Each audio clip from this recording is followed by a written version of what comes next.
Good morning, everybody. Glad to have you here this first day of March.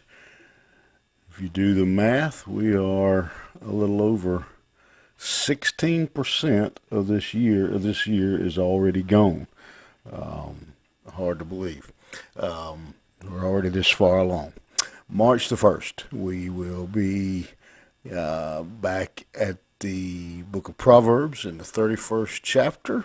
And as we enter the last week or so of this book, and we're going to look at an unusual verse today, one that I will tell you up front will require just a little bit of speculation on my part, so I hope you will bear with me in that. Chapter 31, verse 2. Again, these are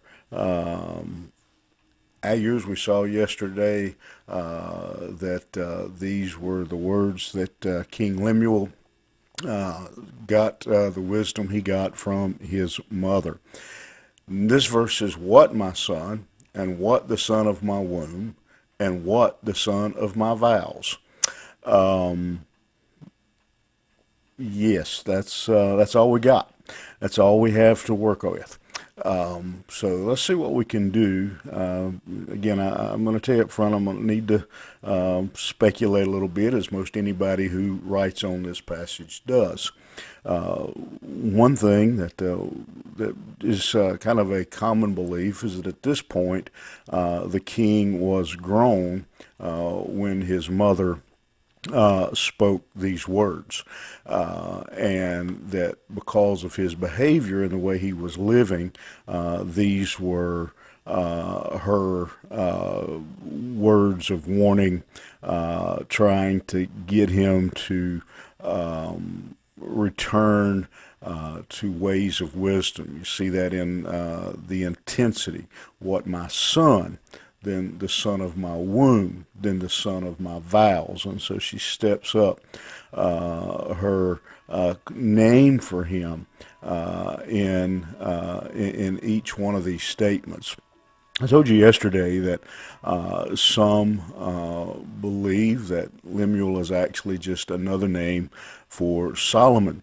And so these would be the words of his mother, Bathsheba, and which would help us to understand this verse a little bit better. Bathsheba's first son had the one that was David's son through the adultery, had died as an infant, and now this son is one that she is very dedicated to, and we're really not again given the understanding of what the English Standard Version does interpret this.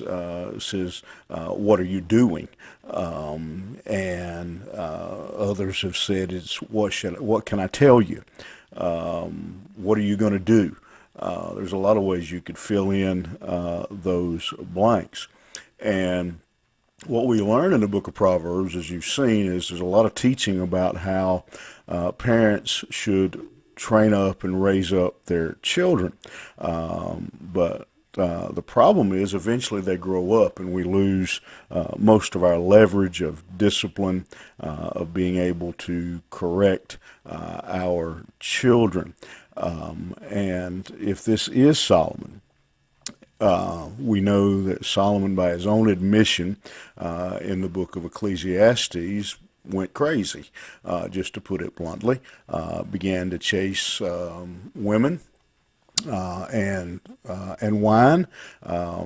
He had, according again to his own testimony, according to Scripture, he had 1,000 wives and concubines.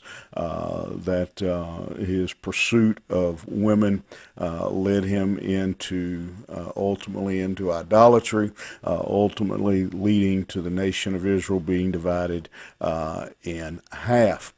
And this verse if that is the setting, if this is actually Solomon's mother addressing him. These are the words of a concerned mother who sees her son going down the wrong road. And the lesson I think that we can take from that, with that setting, and again, I'm speculating some. There are other commentators, others who will agree with that assessment of this verse as well.